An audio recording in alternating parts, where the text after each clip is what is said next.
What's happening, y'all? It's Voch, the Lombardi, all that good stuff. Here with Jeff Cavanaugh. We're doing this double podcast kind of deal. So I'm Voch Lombardi, VOCHLOMBARDI on YouTube and Twitter. He's Jeff Cavanaugh, JC1053 on the tweet machine. You can check him out, all that good stuff. And hey man, it's draft season, early as hell for us. I reached out to some people on my tweet machine. They got some cowboy questions. You know, me and you could just kind of shoot it and, you know, get some good content together. But let's figure this thing out, man. We got some stuff to talk about. I love it. The people on my YouTube and on my tweet machine demand the collaboration. So I guess we might as well. But what they don't understand is that the longer we keep them waiting, they'll watch us every time. Because we do this every single day, they're gonna miss some shows because they'll get sick of us. You know what I mean? So we gotta do this every now and then. That's true. Just remember, it's Voch punishing you. I've been telling him, hey, every day, let's do this. And he's like, man, no, the people, we got to make them wait. That's totally fair. Anyway, let's get into it. So I hit you up on the tweet machine, you know, about a couple weeks ago, man. And I was just like, bruh, I hate everybody in the top 7 or so picks when it come to Cowboy land. You know, this probably like the worst year for us to be terrible because it ain't like a Joey Bosa up there. Ain't no Zeke's up there. Ain't no Jalen Ramsey's up there. Ain't no Buckner's up there. We just got a handful of guys we don't need. We got quarterbacks up there. We got receivers and an offensive lineman that we're going to talk about a little bit later. Now, what makes this interesting, Jeff, you're capping trade down. Well, first of all, I'd like to say there's probably a bunch of Zeke's up there because they all just play running back, Voch. But go ahead. Fair enough. But you capping trade down, right? And I've never been on like trade down time or whatever because I'm like, man, it takes 2 teams to trade down. Nobody wants to come up and get this Jeff Okudah pick. But BYU got a kid named Zach Wilson. And if we can hang around in that 3rd overall pick or so, teams going to want to jump up and get that dude. So that kind of makes it interesting for us to get up out of there, get multiple picks, and boogie. But it's just sad the guys that's up there, the guys that's going to be in that top 5, just aren't top 5 friendly. Give me your thoughts about top 5 friendly. Yeah, I mean, you're totally right. I've watched some of the guys. Obviously, it's November, but when the team is terrible, I get started early. But I'm just starting, so I know like when I'll be watching a guy and I'll put it on the YouTube or whatever, people will be like, "Hey, what do you think of so and so? What do you think of so and so? What do you think of so and so?" And I'm like, "Hold on, it's November 18th. Like, I'm not just going to watch college football and then give you a draft report because I don't know." Right. So I'm just getting started. But yeah, there's no Myles Garrett. There's no. I'm trying to think which linebacker to use as the name here. Like, there's no Luke Kuechly. Sure. There's no Jalen Ramsey. Mm-hmm.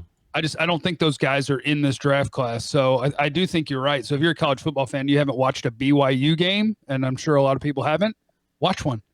Yeah. Because the NFL loves Zach Wilson, and he is absolutely balling. Yeah. And Trey Lance, too. North Dakota State quarterback. He only played 1 game this year, but the NFL is going to like him.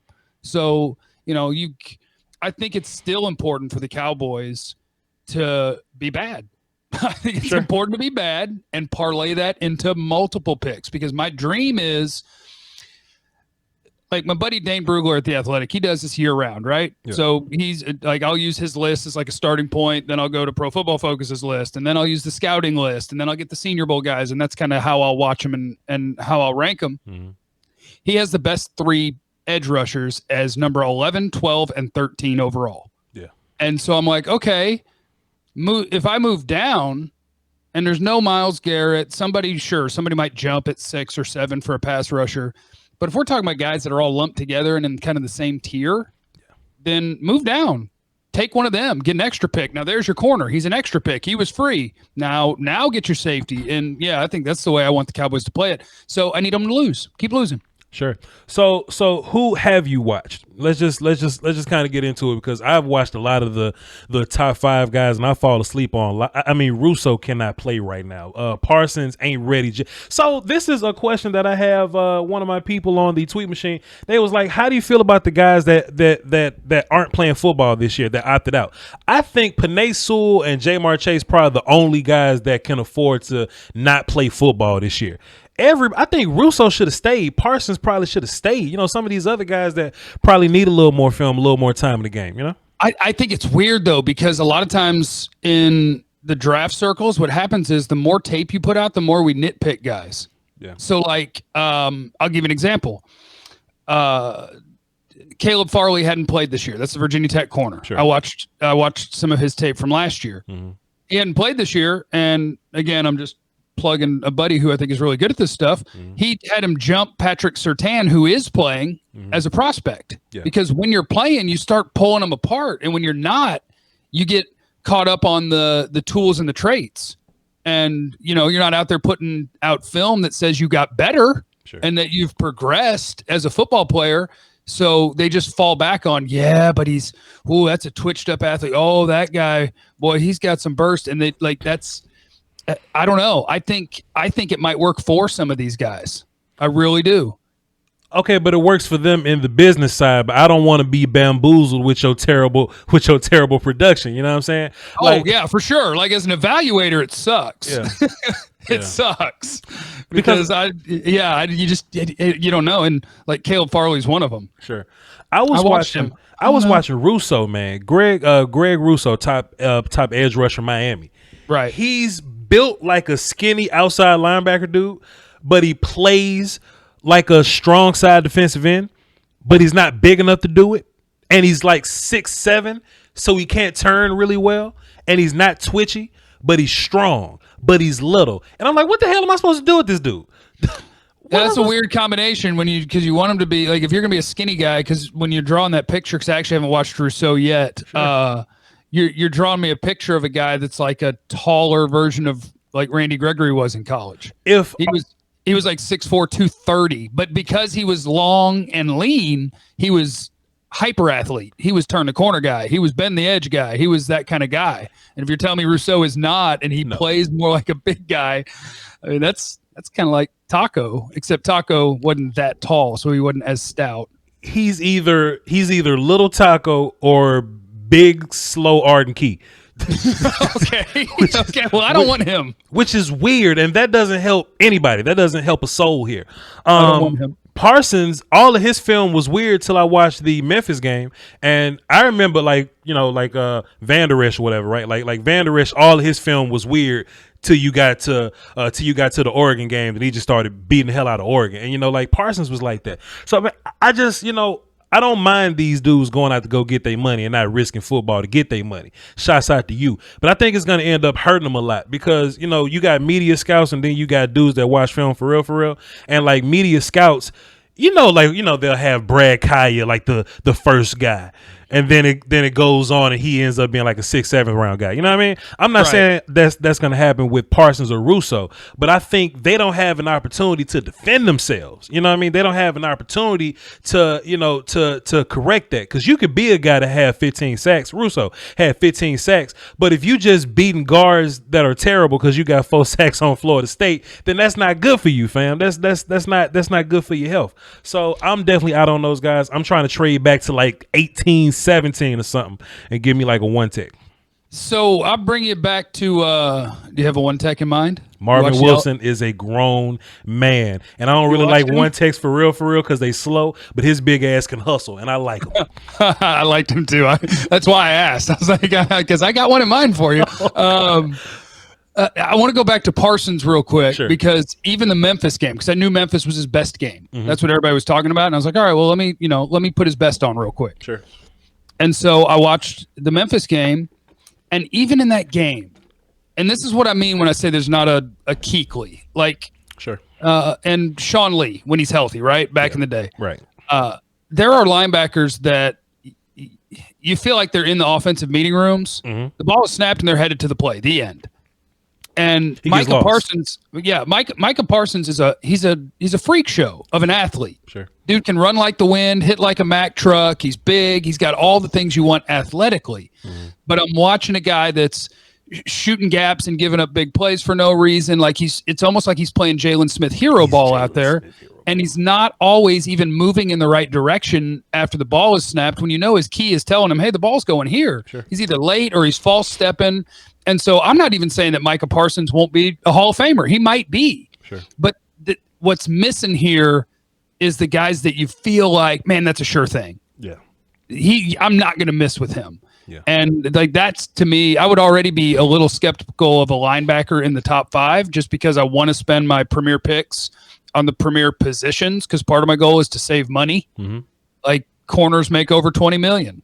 Left tackles make over 20 million. Quarterbacks make 40 million. Sure. I want to use my high picks on that. Yeah. And then on top of it, with Parsons, I wish I could see that he took strides this year in terms of diagnosing plays and being in the right spot and not playing hero ball. But, his athletic gifts, he might be a super stud. And somebody's going to take him early, but that's not the pick for me. Not in the top 5.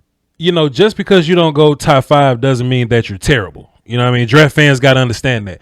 And Parsons, love what you're saying. But he can do it because sometimes he's right on it. Other times he's like filling his gaps properly or whatever. Because I was watching one game, it was like Minnesota or something, and I was so bored with how well he filled his gaps. But I covered Jalen, and I'm like, yo, fam, I kind of want my dude to just be boring and just play B gap. You know what I mean? Then the Memphis game, he kind of picked it up, tore it up a little bit. I like him as a pass rusher. I like him moving around. I like him when he's running. But he ain't Luke Kuechly. I need like some top tier. Yo, I'm going to hate when it's time to pay that dude because he's getting, you know what I mean? Like that guy. That's the guy that we want, and we don't have that guy. Have you watched Patrick Surtain Jr.? I have. And same thing. He's not Jalen Ramsey, This is what I think of him. You remember when Minkah Fitzpatrick came out and people was trying to call him an outside corner, but I was watching him. I was like, you know what? He looks like a big nickel dude, I think Patrick Surtain is a big nickel dude. I don't want to say he's physical. I'd rather say he's handsy. Is a difference between physical and handsy, right? If you think you saw handsy, watch J.C. Horn, South Carolina, who I really like. That's the grabbiest dude I've ever seen. He's up next. I'm watching him next. But Surtain is a dude I feel really comfortable with, two-way goes. I think he's quick enough, short area quick enough, lengthy, handsy. But I think he's matchup dependent, which is why I can't put him top 5. I think Jeff Okudah can go cover anybody. Marshawn Lattimore can go cover anybody. I don't want Patrick Surtain covering anybody. My analogy I use is if I'm lined up against the Bucks, he got to go cover Mike Evans. I don't want him on nobody else. If you're against Dallas, you got to cover Gallup. I don't want you on Cooper or whatever. He got to cover those kind of guys. If you got a dude that's gonna like shift him to death, route run him to death, speed him to death, you don't want that dude on him. But he's really good if he just gets to play against his kind of guy. And I watched a lot of 2019 film with him and Diggs on the field at the same time. The second round cornerback Diggs was looking a little better than him for the most part. You know what I mean? He just had a better feel for the ball, a better feel for, like recognizing routes or whatever. Surtain was very physical, but he didn't have all of the shoulder up kind of stuff. Is that what you saw? Yeah, I like him, and I think I agree with everything that you said about him. I think he's got a really good feel for the things that are important at corner. Mm-hmm. Like he's patient. He's not going to bite on things. He's going to leave himself in the right position. You're not going to lose him. Like he does everything right. Yeah. But I got questions about his long speed. Yes. And I got questions against, like you're saying, if I've got a matchup against Stephon Diggs, if I got a matchup against a great route runner, can you stick that? I don't know. So I like him. And in any other draft, if you were picking in the 20s and you picked Surtain, I'd be like, sweet, nice pick. But because we're missing our Jalen Ramsey here, when he goes in the top 10, I'll just be like, I don't know. Yeah. I don't know. I don't want to be the guy in this draft that bets that insert cornerback name is the best corner in this class. I'll let somebody else figure it out. I'll trade down and I'll be like, I'll pick the third one, and I might have the best one because I just don't know. And Farley's the same thing. Mm-hmm. Farley's a bag of tools. Sure. Like Farley, it's like, okay, yeah, I see the athleticism.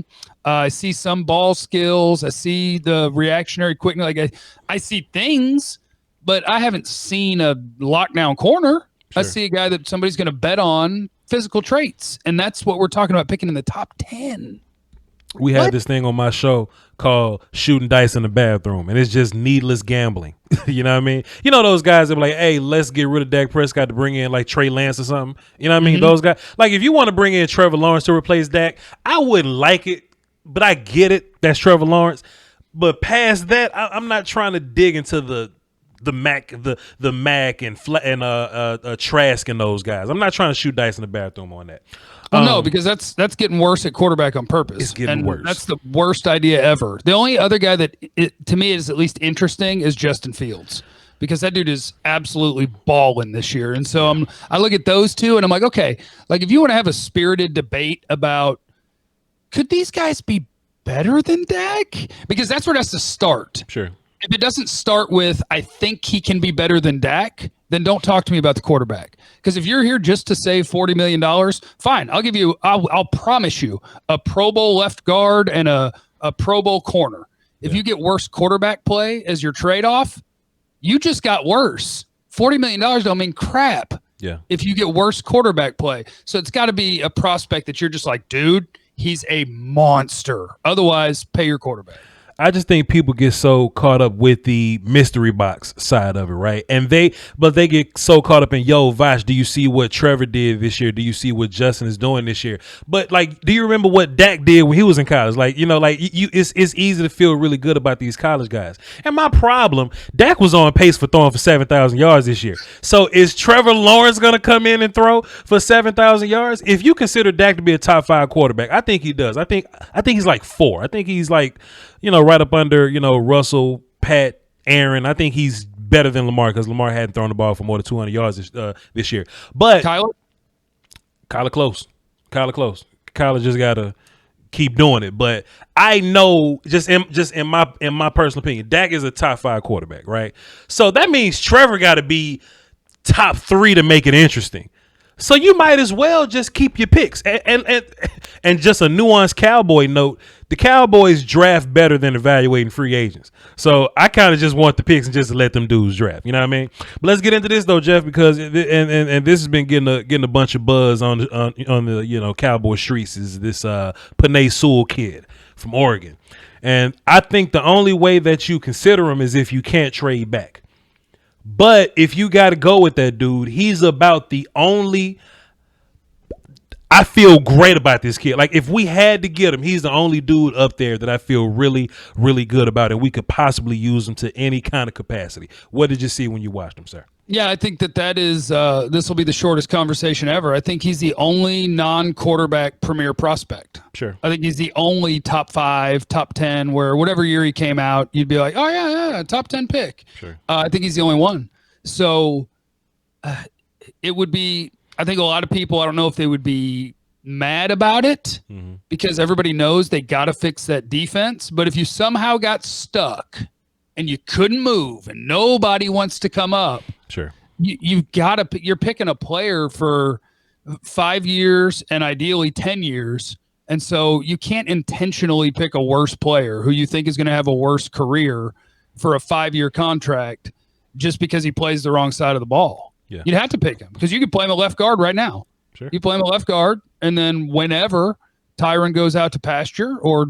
So if somebody, I don't know, if somebody gets hurt and is going to miss 3 weeks, am I going to move my rookie around? I don't know, probably not. But when it's time, I know he can play it. Sure. That dude's special, man. And look, this whole thing, Jeff, like he doesn't even know how to use his feet yet. Like I'm just watching him and he'll just pick him up and put him down and, you know, drop his post foot and, you know, cross his feet, stuff like that. But he's so physically gifted that he can just do it. Now, in year one, regardless of the team he goes to, I want that dude playing guard because, you know, guards and tackles are like different, really. But he got the tools to play tackle at some point. But guards, you want dudes that can like fight in a phone booth. That dude is ready to fight in a phone booth today. So can you imagine your Dallas Cowboy lineup, Tyron Smith, Penei Sewell, Tyler Biadasz, Zach Martin, Terrence Steele, because apparently Terrence Steele got negative pictures of Mike McCarthy, so even when Leo Collins come back, Terrence Steele going to be starting. But can you imagine that offensive line, Jeff Cavanaugh? I can, and then it's just a matter of which week does one of them go down. But yeah, and like I got no problem with that because that's another thing is that the Cowboys, every time they make a boring pick, boy, they'd knock it out of the park. Sure. Zach Martin's a boring pick. Tyron Smith is a boring pick. Travis Frederick, that's a boring pick. Yeah. When they pick offensive line, they nail it. And, you know, this one's going to be a nail no matter who picks him. Sure. But, yeah, there's nothing wrong with taking a safe pick, especially if you project him to eventually be playing a premier position, which is what he would be when he became the left tackle. So, yeah, I mean, I agree with you. It'd be weird for a team that needs so much on defense to pick an offensive lineman in the first round. But if you were stuck, that's the guy. If we do something stupid like win a game and we end up like 6th overall, what the hell do we do? hope to God that somebody takes Sewell in the top 5 and somebody takes Parsons so that maybe we could still move down and somebody could come get the 4th quarterback? I think nobody wants to be. So it depends on what you need, really. Like 1, 2, 3, 4, 5. So like nobody wants to be like 5 to 9. I think once you get to 10, you can take whoever you want at 10 or whatever, you'll be fine. But 5 to 9, I don't think anybody wants to be there. Even if you look at the other guys in like there's Parsons, but then there's like Dylan Moses, or then there's Russo, but then you got like Basham and Kwity Paye. I don't think those guys elevate into the situation. This ain't a situation like, oh, well, at least I get Derrick Brown, or I get Isaiah Simmons, or I get, CJ Henderson. This is probably the worst top end situation I've seen in a draft, Cowboy wise, in a long time. But, like the late first is good. Second round, third round guys probably going to be good this year. But the top of this thing is so stupid, man. I agree. I think, and it's not talked about that much because it's not that big of a difference. Yeah. But part of the thing is, if you have a guy that you think in a normal draft would be the 20th best player in the draft and he's the 6th best player in this draft, man, when you have to pick that guy 6th, he makes a lot of money. Sure. And there's a salary cap. I want to pay him less. Sure. I don't want to pay him as a top 6 pick if I don't think he's that sort of player. Do you think somebody likes Jamar Chase enough to pull a Julio Jones and come get him? Maybe. I mean, even on a team with, Justin Jefferson was technically the leading receiver, but like Jamar Chase was kind of the man, even with Jefferson on the field. So, maybe. And I like, this is going back to what you were saying about the opt-out guys. I hate that Jamar Chase isn't playing because what bothers me about Jamar Chase is going to bother me forever. What's that? Cameron Dantzler. Yeah. Locked him up. The only guy to ever do it too. Plus you want to know, can Jamar Chase play without Joe Burrow? And all that help around him. Yeah, all that. For sure. Yeah, I would love to see more of him. But yeah, I mean, that's one of the guys that I think a lot of people are probably going to see him in this class as a top 5 player. So if somebody wants to come get him, I can't imagine doing that for a receiver.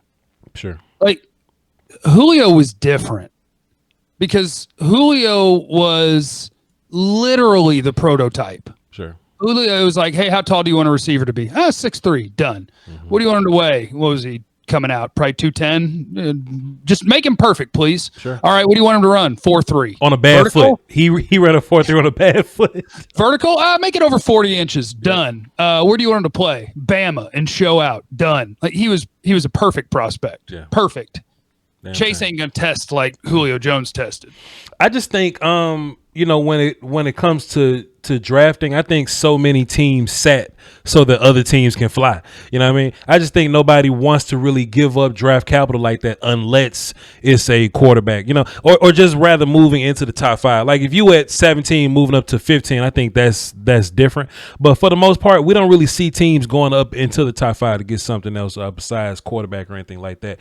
And something else, that's another question here that I think is good for the Cowboys. Most of the guys we need, or just, places that we need, they aren't really valued as first round guys. Like I like Marvin Wilson as a one tech, but he's not really a pass rusher, but he's a grown man.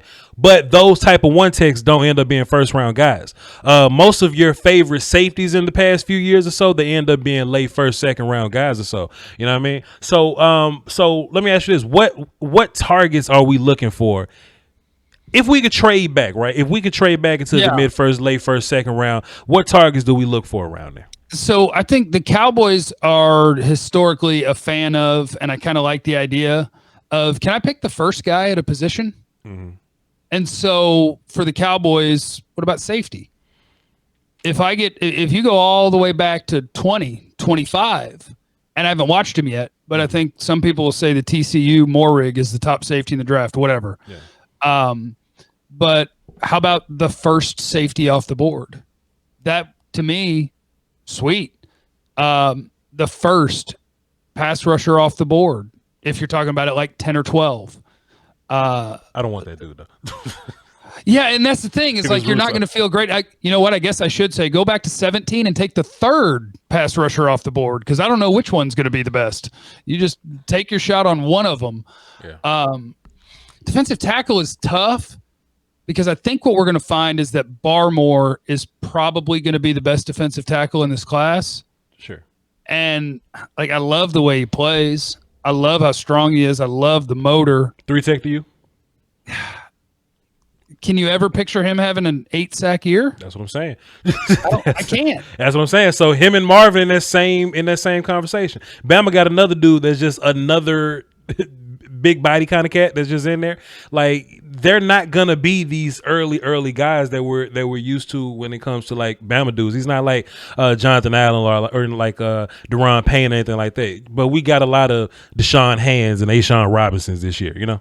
Yeah. You know who's fun that if you were picking in the 20s, I wouldn't mind is Joseph Osai, the Texas edge. Okay. He's fun. He's on my list. They list him at like 6'4", 253, but Dane has him at 6'2", and so I promise you he's going to be 6'2". Mm-hmm. So like he does not have the 6'5", 270. He's a little. But what he does at Texas is it's a four-man line, but he's the stand-up guy on one end. Mm-hmm. And he'll occasionally put his hand down, but that dude plays hard. Motor dude.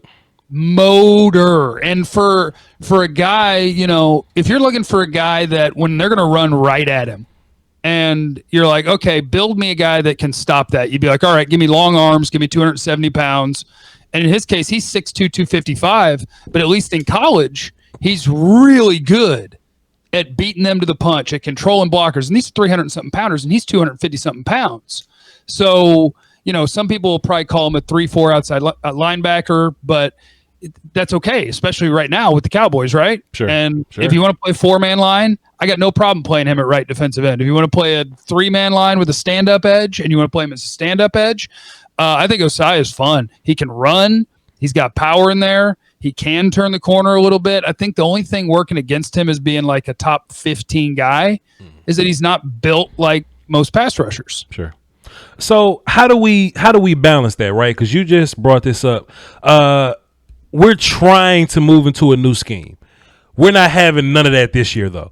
But even if you look at the guys that we drafted last year, it doesn't seem like we were all in one direction. Like Bradley and I looks like a 3-4 guy, but Neville Gallimore is clearly a 4-3 penetrating type of dude. He's not a 2-gapper guy, you know? So just moving forward, like, do we just keep trying to run 4-3 or do we keep it hybrid? Do we purge these dudes? Because if you draft Marvin Wilson, Marvin is a perfect 2-gapping. Him and Barmore, like hands, strength, punching, shedding. That's what they do. But they're not penetrating guys. Kwity Paye, you could put him at like 3-tech and he can penetrate. So I don't want to miss out on no top tier. Look, just like we talked about last time, right? Mike McCarthy was like, yo, fam, we just going to take players and we going da-da-da-da-da. We're not going to be married to a system. That sounds good. Players, and I'll fit the scheme to the player. That sounds good, but there's no way we can just mismatch D linemen like that. So how do you think we do moving forward? Well, to me, the first thing is I've actually always kind of been anti like, oh, that guy is a 3-4 player. He can't play in a 4-3. Sure. Like the idea that TJ Watt in Pittsburgh's job is way different than the weak side defensive end for the Cowboys. Mm-hmm. Sure, his job's different on like the 12% of plays that they drop him. Yeah. He's a pass rusher. He's playing the edge. They're doing the same job. Sure. Like I don't know. That's my thing. Now, when you do start asking linemen to, instead of have one gap, do 2 gapping, now you're asking them to do a totally different job that the Cowboys didn't have the personnel for. I think my answer would be, and this won't happen in the NFL because I think we talked about this before, nepotism is king. People hire their friends. People hire the people that they like or that they were familiar with, or in McCarthy's case, a guy that he once worked for, so maybe wanted to do him a solid. I can't – in the NFL, you should never hire a coach that walks in and says, this is what my defense does. Yeah. Every coach you hire should walk in and say, who do you got? What's he best at? okay, well then here's what we'll do. Because otherwise you're not a great coach. You're a dude who learned one thing, and that's the thing you do. Sure. It shouldn't be up to players to adapt to what your coach wants to do. It should be up to coaches to adapt to what your players can do. Like that's why New England does well, even though they draft like crap, because they'll figure out what guys can do and they'll make it work. And so, like, what is the answer? What are they going to run? I think you always got to build your team more like a 4-3 team, just because 70% of the snaps in the league right now, you're going to be in a 4-2. That's what you're playing, because you're going to be in a nickel. You're going to have 3 corners, 2 safeties, because they're going to have 3 wide receivers, and you're going to play with 6 guys in the box. So I would always build it expecting that I'm going to have 2 defensive tackles, 2 edges, 2 linebackers on the field, and that's my plan. So do you think that Jerry and them were wrong for giving Mike McCarthy freedom to hire his guys? Because all he did was hire his friends. Like that's all he did. Like, at least when you hear Jerry talk, he'll go, hey, man, I'll look at Lincoln Riley. I'll at least go look at one of these college dudes, one of these young hotshot cats. He even went so far as to say, hey, man, we like John Kitna because he does high school things. That was weird when he said it, but he said it. But Mike McCarthy just kind of brought in a bunch of old dudes that, you know, that have been in the league for a while. And I can't stand it because Eberflus is over in damn Indy just tearing it up. So do we give the power back to the Joneses and them? Like that's the hard part, because my initial answer would always be no. If you hire a head coach and you do not empower him to be the head coach, I mean, he's already failed. You've already neutered him. But at the same time, I don't want my head coach to hire bad coaches. Sure. So like it's one of those things where if this were a regular organization where you had a general manager who wasn't also the director of marketing and had all these other things going on, and he was an actual just general manager. Right. And then that general manager said, hey, Mike McCarthy, I want you to be the head coach. And Mike said, all right, here's who I want to bring. And you say, well, here's the thing. I actually have the numbers on Mike Nolan as a defensive coordinator, and he sucks, so you can't bring him. Do you have another guy? Like, yeah, I would love it to go that way. But because it's Jerry, I don't want to hear pretty much anything that is Jerry forced this on a coach, because that's awful. Like, but now you have Mike Nolan. So yeah, in this one case, I wish Jerry would have said, not Mike Nolan. We have COVID. He's going to try to do way too much. There's no time for it. Our players aren't suited to it. This literally makes 0 sense, and it goes counter to exactly what you just told me about team building, about fitting the scheme to the players. It's all lies if you bring me Mike Nolan. Yes, I wish one time Jerry would have done that and then never done it again. And forcing Kellen seemed to be the only thing that has worked out so far. So it is what it is. Speaking of which, do you think Joe Philbin can beat Mike McCarthy in a fist fight? No, I don't. I think Mike, he does have drink face. Like he's, it's always kind of reddish, and he's always kind of breathing hard. Brawly guy, yeah. But I think there's a Northeast rage in there. Yeah. So like I think now Mark Colombo could whoop everybody. Mike McCarthy. Yes, everyone. Mark Colombo, when I read the story, and I hate that people were like, it's not true. I'm like, well, you're not going to take that from me. It's been reported. I'm going with it. Yeah. Mark Colombo is probably the last coach of any position in the league I would fight. Like I've met him. I've hung out with Colombo. He's a crazy person. And like, he's not one of those guys that left the league and lost 150 pounds. He left the league and lost like 50. He's got to be 260. He's still swole. Yeah. And that man didn't just listen to angry music. He played angry music. Him and Leonard Davis and Corey Proctor, they had a metal band. Wow. Like, that is a former lineman with long arms that's super strong, that's 260 pounds, that's just over the age of 40, that has rage inside of him. He's the last person you should ever fight. If there really was a fist fight, Joe Judge would be in the ICU. That's how I know there wasn't a fight. You gotta leave those dudes alone, man. Certain folk, you just gotta leave alone, man. Somebody asked me, I haven't watched cornerbacks because it's real hard for me to just watch corners because I get so bored with them. So I just normally wait till I have to.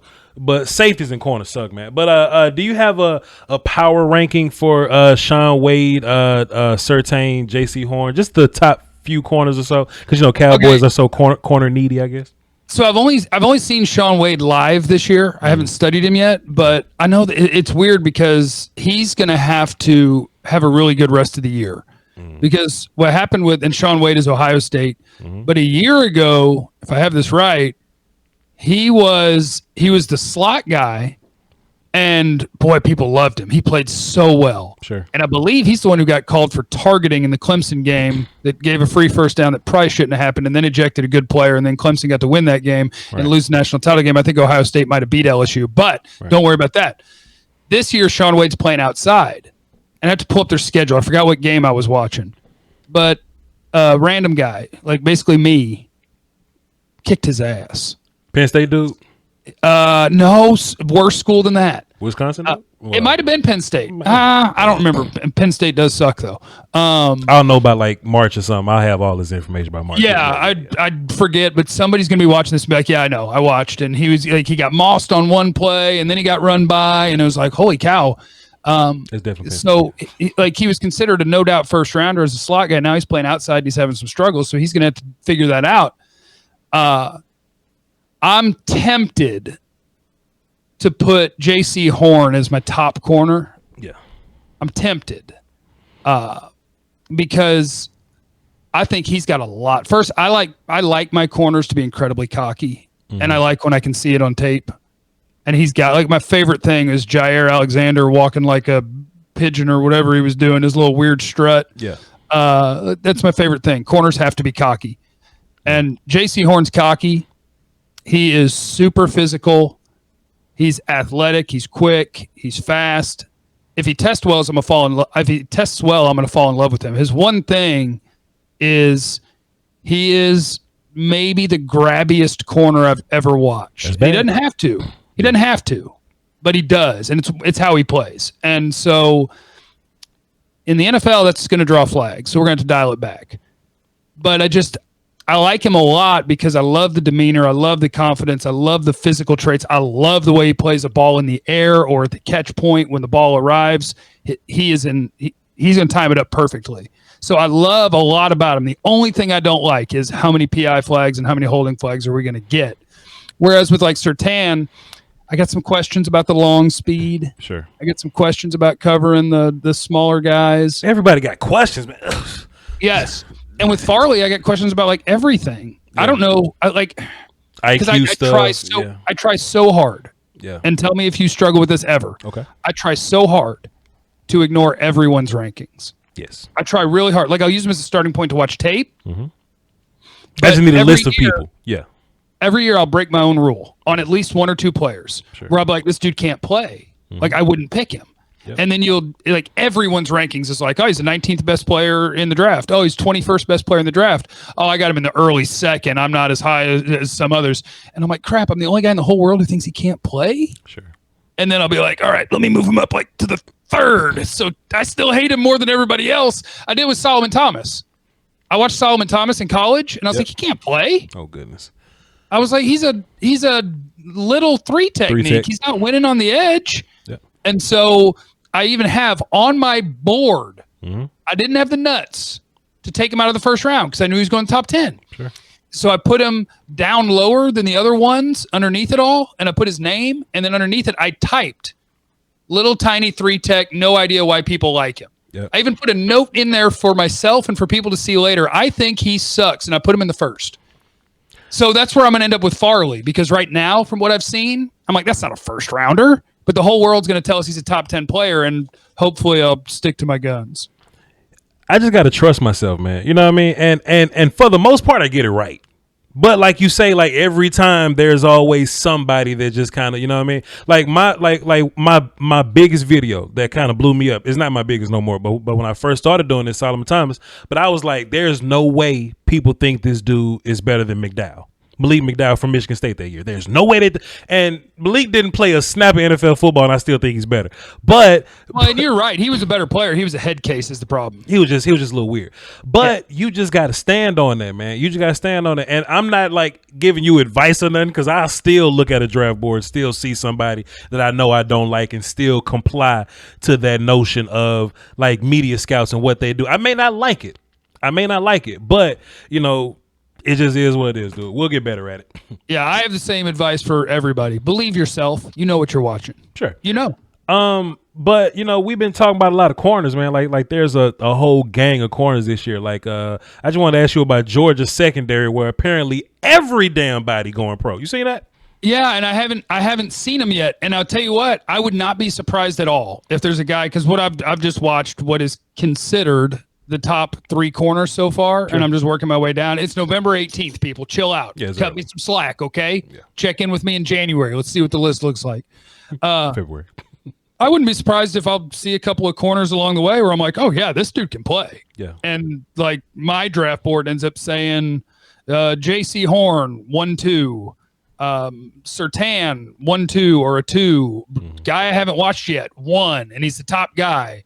Like I wouldn't be surprised at all. So I know the Cowboys are going to be swimming in that pool, so that's kind of what I'm trying to work through pretty quickly. Try to kind of do it a guy a night. That sounds weird to say as a sentence. But you're a wild dude, man. You better be safe out there in the streets. I'm getting there, and I'm going to get there. And I would not be surprised. Like Farley, I think is going to be my guy this year, and maybe I'll catch, because I'll watch everything I can find from 2019, and maybe I'll come back and be like, oh, my bad. No, he's really good. But I wouldn't be surprised if he's my guy that everybody's just like top 10 player, and I'm like 4th rounder. Yeah. Fair enough. For everybody that's watching on my side, y'all go tune in to Jeff's stuff. He does a lot of draft work. He's breaking down people as we go. Voch is doing the same thing. And we're breaking down different people, and I think that's fire. So I got a list of people. I'll read off to your people, who I got coming up next. Who are you watching in the next few videos, or just watching in general? Who you watching? I gotta be honest. So I'm kind of making it up as I go, because I have access to a top secret stash. Sure. And as that film comes in, and I do think you can do corners and receivers and running backs. A lot of times I think you can scout those guys off of like TV copy or whatever you can find. Yeah. But when it comes to line of scrimmage play, I like to have the all 22 stuff. Yes, sir. So it's kind of, I look through and I'm like, all right, what out of what I have has highly considered prospects on it, and bam, that's what I'll click on. So you go down your list, and I'm gonna pull up my stash and see if I can come up with an idea of who to watch next. I'm going to. Okay, so we've already watched. Pretty much, the top 5 or so guys or whatever. Not the quarterbacks though, because I normally save them till later. But I hate quarterbacks. I hate them, man. But we've watched Sewell, Russo, Basham, Parsons, Surtain, Wilson. I love Marvin Wilson. He's my early 1 seed guy. That's a grown man. And Alex Leatherwood has let me down. Have you watched him, Alex Leatherwood? I have not. I haven't touched offensive line yet, other than watching some of Sewell enough to be like, oh, yep, he's good. I had this quote that I did on my live stream, and I put it on Twitter because I thought it was so profound. I said it just like this. I said, yo, Alex Leatherwood is way too big to be playing like Jonah Williams. Because when you watch somebody his size, you think Orlando Brown, but then he moves really well. Then you go, oh, Mekhi Becton. But then you find out that he's kind of soft, and you go, big Jonah Williams. You see what I'm saying? So when you watch him, you're probably going to get a lot of that. And upcoming, I got film on Andre Sisco, Paris Ford, all the corners that we talked about today. But Kwity Paye is a guy that I'm very excited to look into. And Rashawn Slater, apparently he beat the hell out of Chase Young last year, and I want to see what that's about. He's a tackle from Northwestern. So that's what I got coming up. Okay, I'm going to be watching someone that plays for either Western Kentucky, Wake Forest, Vanderbilt, UTSA, Troy, Texas State, Texas, Tennessee, TCU, Southern Mississippi, South Carolina, SMU, Rutgers, Penn State, Ohio State, Nebraska, Mississippi, Miami, Louisville, Louisiana Tech, Houston, Georgia, Florida. What is this? Georgia. That's Georgia's offense. So, Florida. Who's their edge? Florida's got an edge. Florida's got a defensive end. Don't worry about it. I know they got a tackle, but it's early. Whoever Florida's defensive end is, he's next, because I got Florida's defense versus Mississippi. And so whoever Florida's defensive end is, and I'll find his name in a second, and that'll be who my next guy is. Alrighty then. Hey, for everybody that's watching on my side, that is Jeff Cavanaugh. You find him JC1053 on the tweet machine. Go over to his YouTube page, show him some love, subscribe and all that, because you don't just want to be watching and not subscribing, you know what I mean? And hit the like button for him and all that stuff. And if you on Jeff's side, I'm Voch Lombardi, VOCHLOMBARDI. We do similar things, you know what I mean? We do similar things. We're going to be breaking down a lot of draft. We even have Cowboy takes because, I mean, there got to be a season. But once that season's over, we're going to go full blown draft. And hey man, you know, we're gonna meet up in May and see what happens. All right, Jeff, you got any closing thoughts?